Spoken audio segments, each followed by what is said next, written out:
Good afternoon, ladies and gentlemen. Welcome to Reference Point. I'm your host, Dave Coker-Hook, and welcome to the second segment of conversation with three gentlemen that you see on the screen from Braver Angels, Paul, Maxime, and Carlos.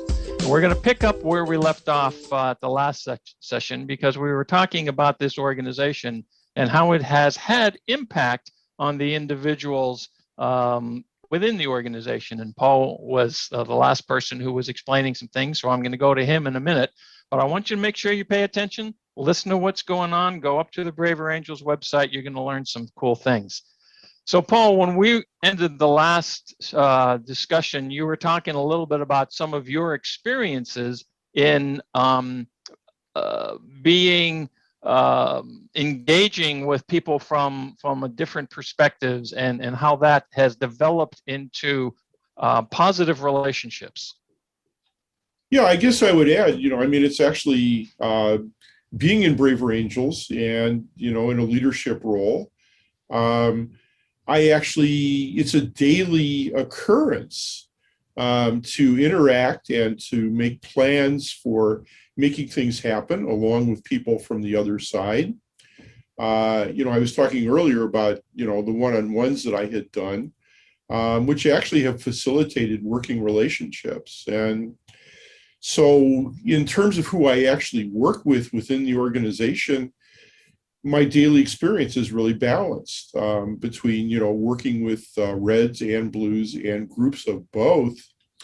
And part of, I think, what is really interesting is I have relationships with people who I have never met in person. Wow. Which would have happened even without COVID. Because we're a national organization and we have meetings, people across the country. Mm-hmm. So it's not even a big deal anymore. It's a daily experience. That's fantastic. Now, all of us are here in the San Francisco Bay Area. How many Braver Angels members are there in this geography? Does anybody have a feel for that? Well, either Carlos or I could probably name it. I mean, it depends at what level of activity. There are people who are members who, I don't know, maybe they tune into some of the things on Zoom. But in terms of people who actually show up to meetings, that would be a lesser number. I mean, if I were to give you the larger number I think would be, I'm just guessing. I mean, I could run a report, but I just off the top of my head, I would guess 300 So in the about Bay Area. 300. Okay. In Northern That's a good California, start. Paul? Well, I'm thinking the Bay Area, but there's not actually that much difference between the Bay Area number and the Northern California number. Yeah, probably some additional up in the Sacramento area, I would think, but yeah. Well, actually, Sacramento has a thriving alliance. Yeah, so I should be careful what I say. And again, we agreed to do this interview impromptu, so didn't prepare by running all. Yeah, no, that's just fine. Came in with what we knew off the top of our heads. But I was curious about that because the impact that the organization clearly has had on the three of you is significant.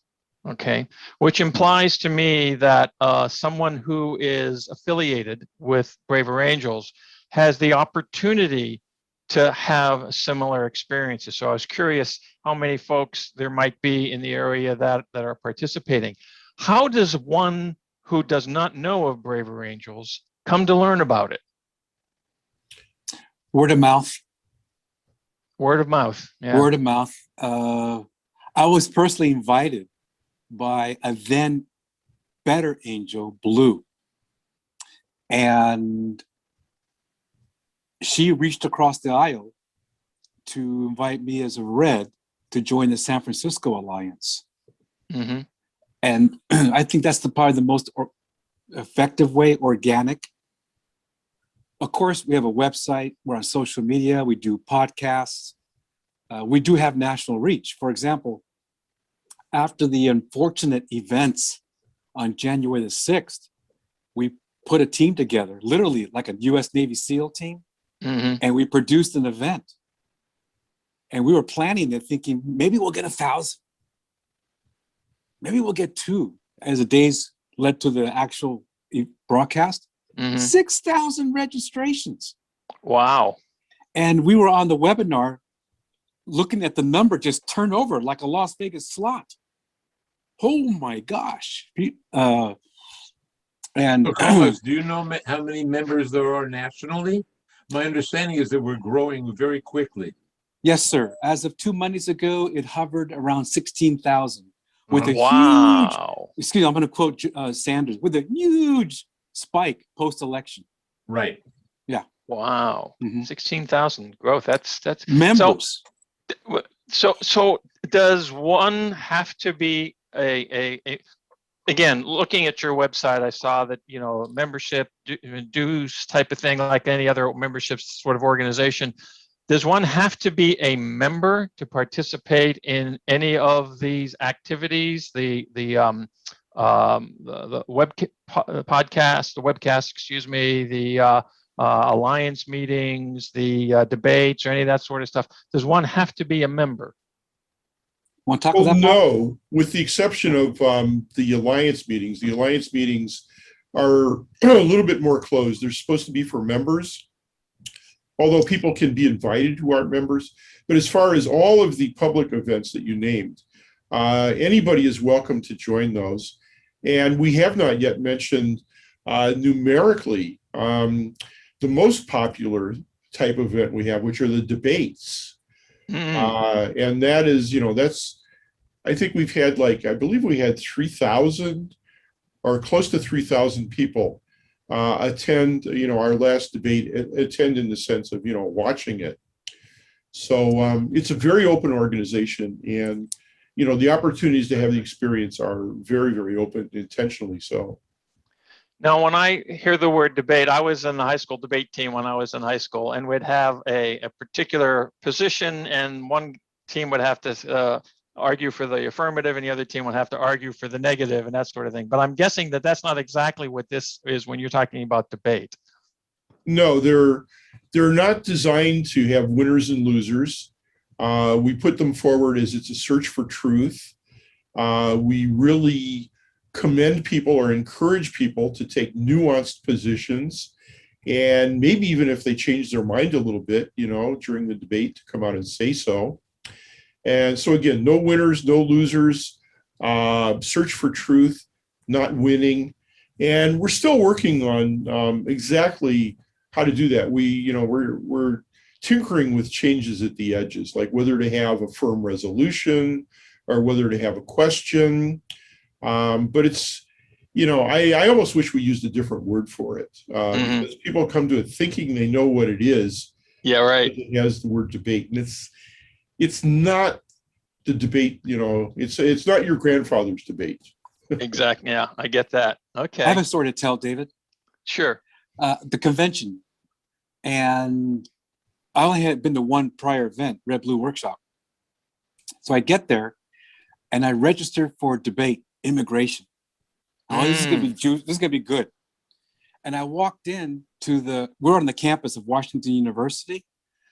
There must have been 150 people in the room, along with a huge television camera from NBC. Oh, wow. And we had to give our permission for be recorded. And they weren't going to promise which network would be on, MSNBC, CNBC, and how they would edit it. So we took a huge risk in that room. And I was also going to measure NBC because I was there. No fake news for me. I was there. And I wasn't planning the debate. I have no history in it. The first two folks get up. One of them could recite Thomas Jefferson, James Madison, Alexander Hamilton. I'm thinking, man, I am in the wrong room, but I'm going to learn something. But they kept telling us, you don't have to sound like that last guy. Just tell a story around your experience. That's what I love about a Braver Angels debate. Tell a story about your experience, because experiences are more valuable than opinions. Oh, So yeah. the best yeah. debaters are storytellers based Got on it. experience, not opinion. That's when I listen most and what I Right. find appealing. And that was the style pre-COVID. I can't wait to we get through this. We can go back to a convention, pick a topic, and do it in our unique style.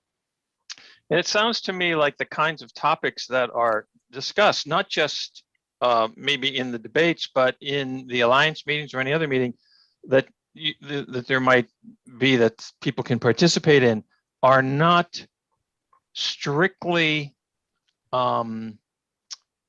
politics centric. I don't see the discussion of immigration as being necessarily a primary political conversation.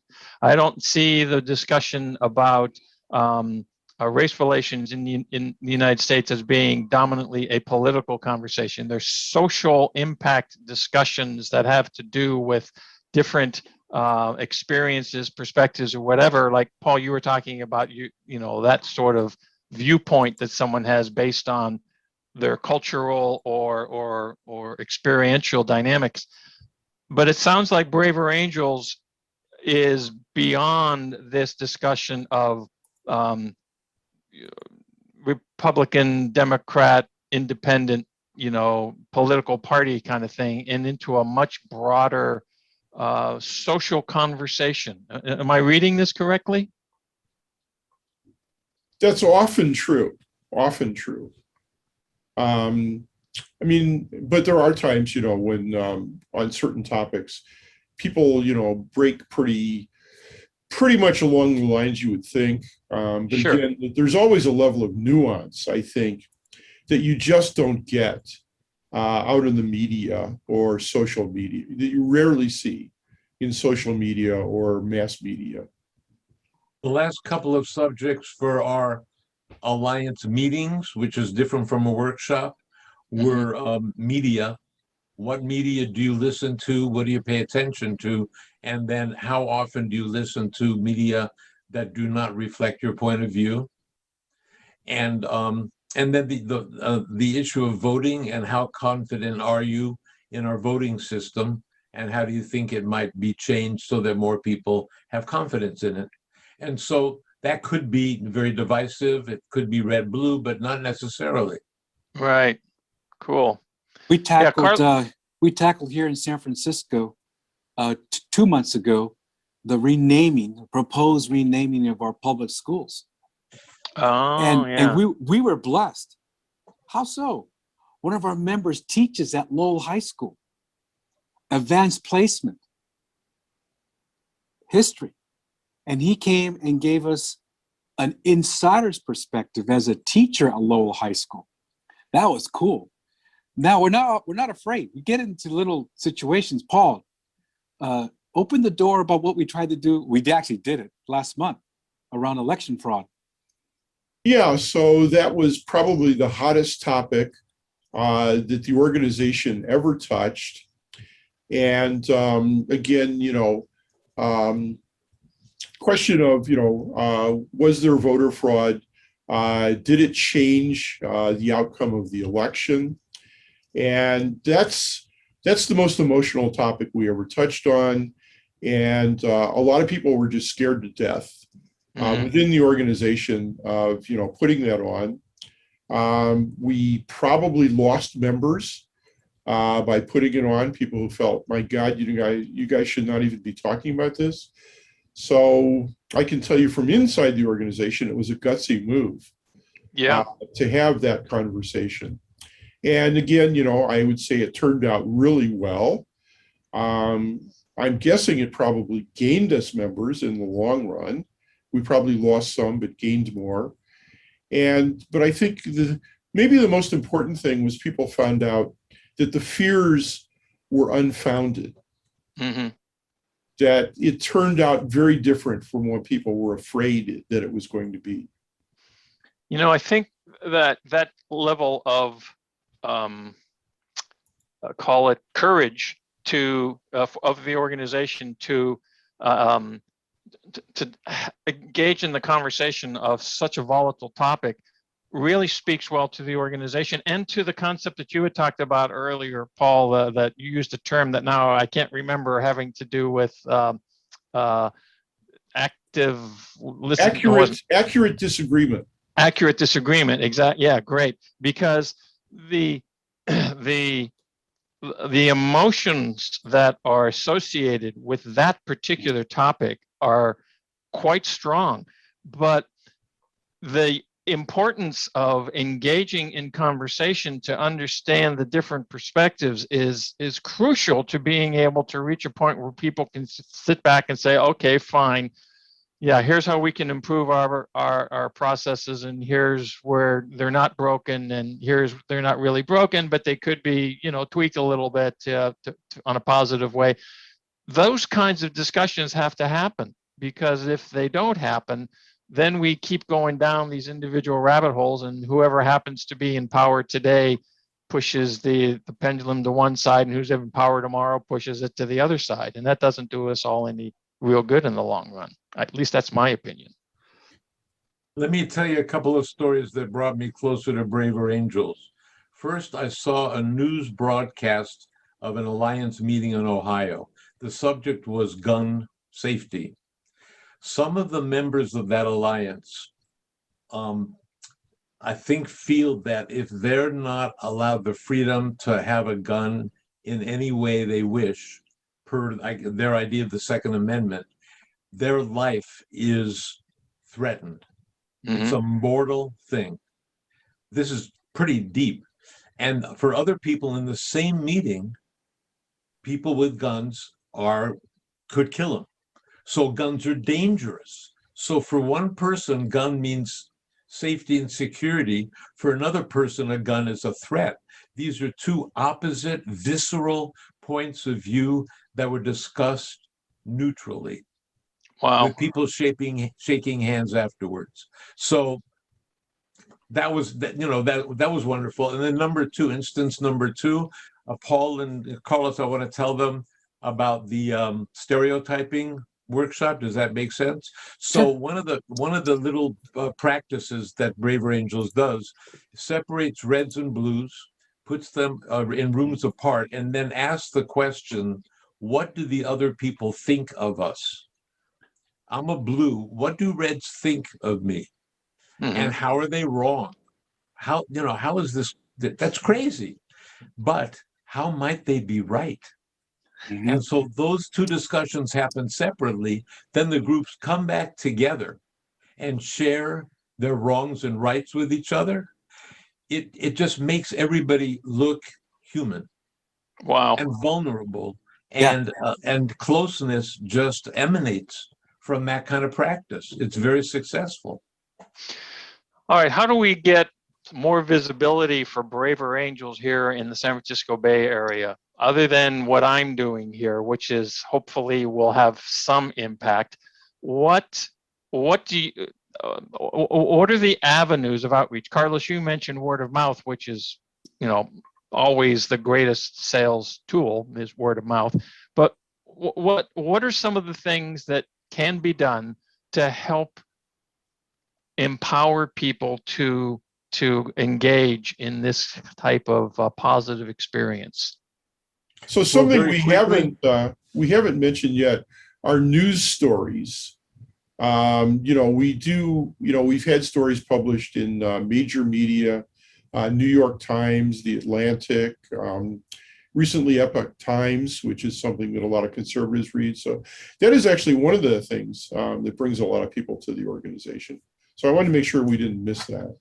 Yeah. Are there some Northern California centric publications that you guys have either reached out to or been in or whatever?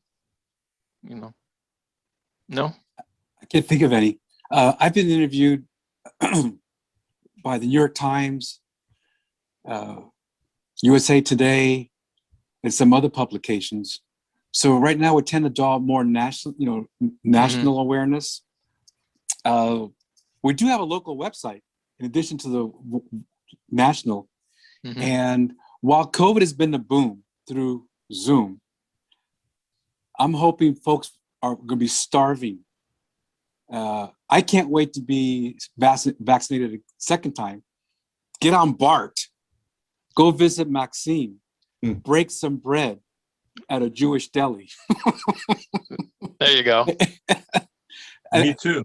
Yeah. But David, I have to say, at least we're not sophisticated at recruitment yet. I think that's going to happen. It's a relatively new organization, and the point hasn't been to grow just because you want to grow. Right. And the way, and Carlos is right, I think the primary methodology has been word of mouth. For the Berkeley Alliance, I have a lot of progressive liberal friends in Berkeley, all of whom want to do this. And I say, great, you're welcome to come. You have to find a red. Hmm. You can't do it, and so it's forced some people to find, some progressive people in Berkeley to find conservatives in Berkeley. And that's how we've grown, and that's how we've stayed balanced. Great. And So we have, about 7 minutes left in the show this time. I want to remind the viewers, by the way, if you have any questions, send them to info@referencepointtv.com. I'll get them to the guys. We'll get answers for you about Braver Angels, or just go up to the website. I wanted to ask, when you look at where, you guys have, from what you've told me, have covered some very hot topics over the last, several months. What do you see moving forward? What are some of the areas of discussion, conversation that you see need to be presented, need to have that kind of interactive dialogue?